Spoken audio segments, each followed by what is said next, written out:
जिले के नेहरू हाल सभागार में ऑटो रिक्शा ई रिक्शा चालक समिति उत्तर प्रदेश का 38वां वार्षिक महाअधिवेशन आयोजित किया गया, जिसमें एआरटीओ अतुल कुमार यादव, प्रबंधक कृष्ण मोहन त्रिपाठी, आप प्रदेश अध्यक्ष राजेश यादव, वाहन चालक कल्याण संगठन राष्ट्रीय अध्यक्ष सुरेश चंद्र यादव बतौर अतिथि शामिल हुए। समिति प्रदेश अध्यक्ष कृपाशंकर पाठक के नेतृत्व में आए हुए अतिथियों का अंग वस्त्र एवं मोमेंटो प्रदान कर सम्मानित किया गया। अध्यक्ष कृपाशंकर पाठक ने पूर्व में संगठन द्वारा किए गए आंदोलन एवं उपलब्धियों पर चर्चा करते हुए कहा कि 10 सालों की लड़ाई के बाद सुप्रीम कोर्ट ने फैसला सुनाते हुए 20 साल की परमिट प्रदान कर दी। इस दौरान ऋण पर 10% वसूली चार्ज माफ करने, सड़कों का चौड़ीकरण आंदोलन से आजमगढ़ जनपद विभिन्न नगरों के लिए लगभग 14 ट्रेनों का संचालन तथा पुलिस उद्भूलन चालान आदि पर विधिवत चर्चा की गई। वहीं संगठन मंत्री शाहिद अहमद ने कहा कि सभी कार्यकर्ता अपनी गाड़ियों के कागजात ठीक करा लें।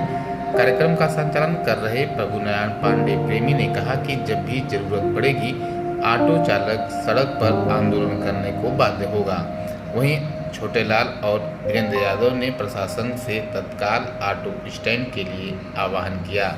मुख्य अतिथि एआरटीओ ने दायरे में रहकर मदद के लिए कहा, तो वहीं कार्यक्रम में सम्मिलित अन्य अतिथियों ने हो रहे अन्याय पर चिंता जताते हुए ऑटो चालकों के हर संभव सहयोग का आश्वासन दिया। हमने आजमगढ़ जनपद में काफी लंबे अरसे से ऑटो रिक्शा चालकों की जो लड़ाई लड़ी गई, उस लड़ाई में बहुत सी चीजें को हम लोगों ने प्राप्त किया था।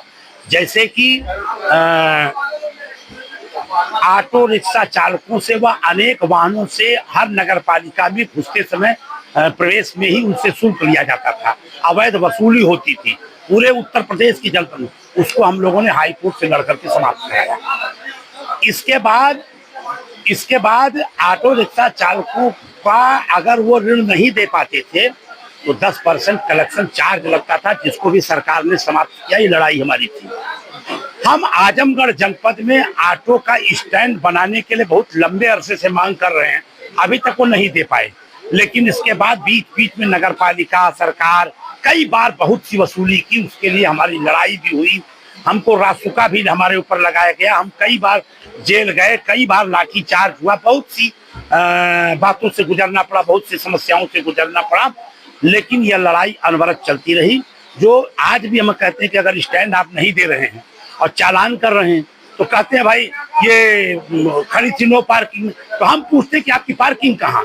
जब आप पार्किंग नहीं दे पा रहे हैं तो आप जो है चालान क्यों कर रहे हैं? और माननीय मुख्यमंत्री महोदय कहते हैं कि जो फर्जी स्टैंड है, तो हम कहते हैं कि आपका ओरिजिनल स्टैंड और फर्जी स्टैंड है कहाँ आजमगढ़ में? तो वो तो बताइए कम से कम। कि केवल जो है अच्छा, आजमगढ़ में हम तमाम प्रकार का ड्राइवर का टैक्स देते हैं, परमिट का टैक्स देते हैं, फिटनेस का टैक्स देते हैं, अनेक प्रकार का टैक्स देते हैं।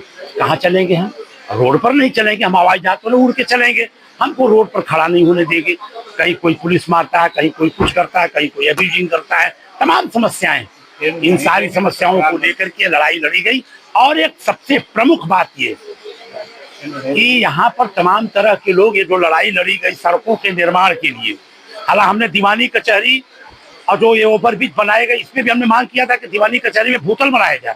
ओवरब्रिज जो बनाए गए वो हम लोगों की डिमांड थी।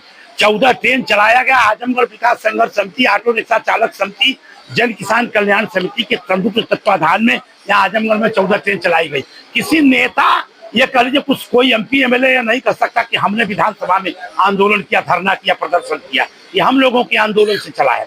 ये सारी बातों को भी लोगों को बताना था, सड़क चौड़ीकरण कराना, डिवाइडर बनाना, ये सारी बातें। वार्षिक अधिवेशन था इनका, तो इसी बहाने मेरे पास चालकों से मिलने का एक अवसर था।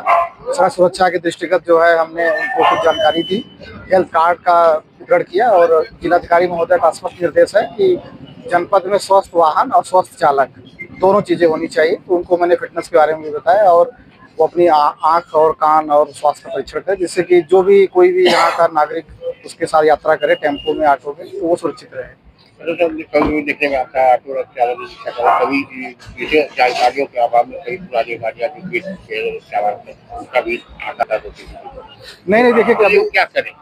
वो चालान जैसे पुलिस करती है, परिवहन करती है, तो अगर पुलिस के चालान है तो वो यातायात ऑफिस में चले जाएं, और परिवहन का चालान है तो हमारे ऑफिस में आए। हम डेटा से, चूंकि सब ऑनलाइन डेटा फीड होता है, उसमें गाड़ी का फोटो होता है, तमाम चीज़ों को हम मैच करा के देखेंगे। अगर वो चालान सही नहीं है तो उसको चालान डिलीट करने का भी प्रावधान है। नंबर अगर नहीं है स्पष्ट तो नंबर बदलने का भी प्रावधान है। जो भी समस्या है वो संपर्क करें।